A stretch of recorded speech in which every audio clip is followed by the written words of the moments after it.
মৃত ব্যক্তির জন্যও খাবার খাওয়ানো যাবে, কিন্তু সিস্টেম আছে, প্রক্রিয়া আছে, ওই অনুযায়ী খাওয়াইতে হবে, মন গড়া করা যাবে না।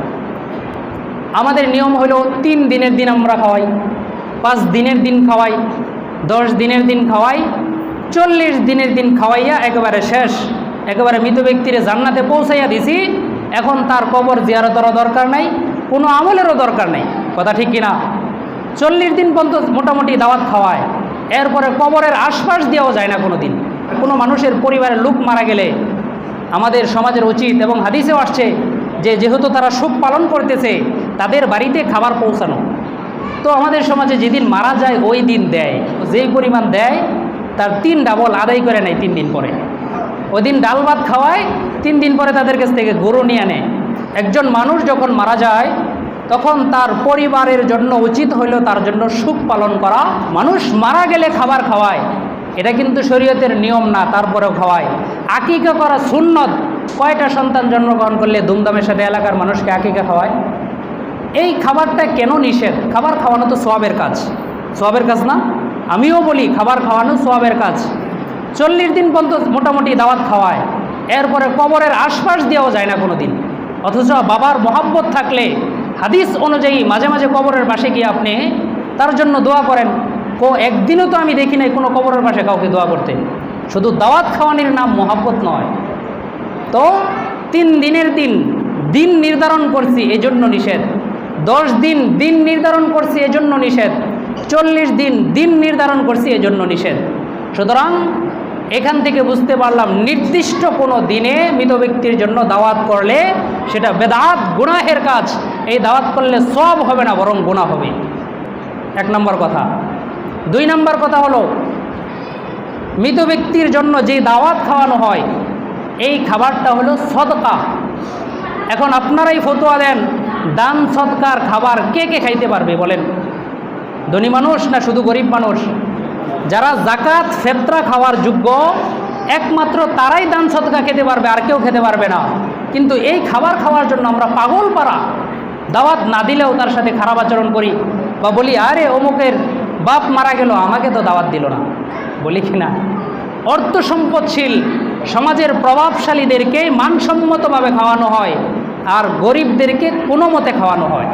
3 দিনের দিন করতে পারবেন না, 5 দিনের দিন, 7 দিনের দিন, 10 দিনের দিন, 40 দিন, এই নিয়মগুলো যেহেতু আছে, এই নির্দিষ্ট দিনগুলো বাদ দিয়া অন্য যে কোনো একদিন, 6 দিনের দিন করলেন, 12 দিনের দিন করলেন, অন্য যে কোনো একদিন এলাকার এমন দরিদ্র যারা জাকাত ফেতরা খাইতে পারে তাদেরকে দাওয়াত করবেন, তাদেরকে দাওয়াত কইরা খাবার খাওয়াবেন, আপনার সওয়াব হবে।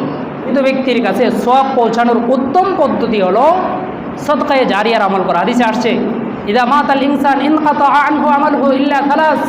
মৃত ব্যক্তি মারা গেলে সব আমল বন্ধ হয়ে যায়, 3টা আমল বাকি থাকে, সদকাতুন জারিয়াতুন ওয়ালাদুন সালিহুন আও ইলমুন ইনতাফাউ বিহি।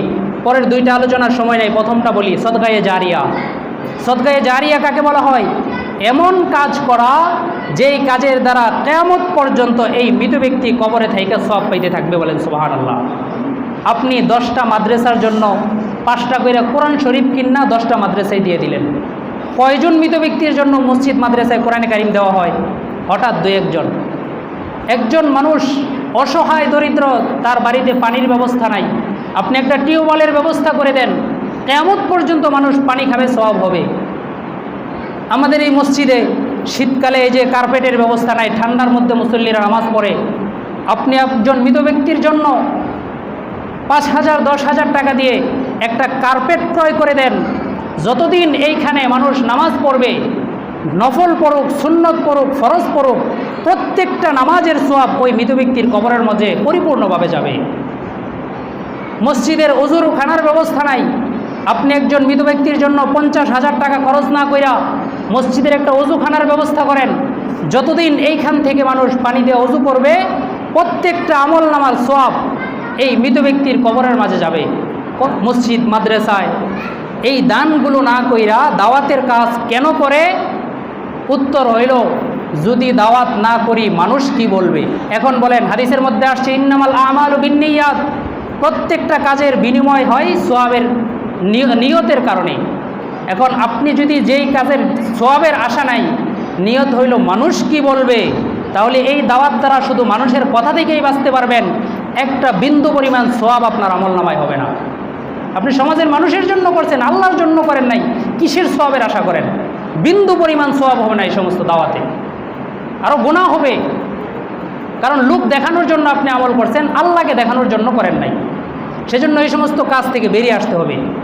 এবং এর আগেও একদিন বলছি, আজকেও বলতেছি, আমার পিছনে আপনারা নামাজ পড়েন, ইমাম সাহেব, তো ইমামের যদি এই নাজায়েজ খাবার আপনারা খাওয়ান, বলেন তো দেখি আপনাদের আমলের কি হবে আর আমলের কি অবস্থা হবে? হ্যাঁ, এই সমস্ত দাওয়াতে না গেলে রাগ করে, কিন্তু মরার দাওয়াত গরিব হোক আর ধনী হোক, আমি আজকেও পরিষ্কার ঘোষণা দিয়ে দিতেছি, আমাকে কেউ মরার কোনো দাওয়াত করবেন না, করলে আমি যাব না, এবং সমালোচনা করলেও আমার করার কোনো কিছু নাই।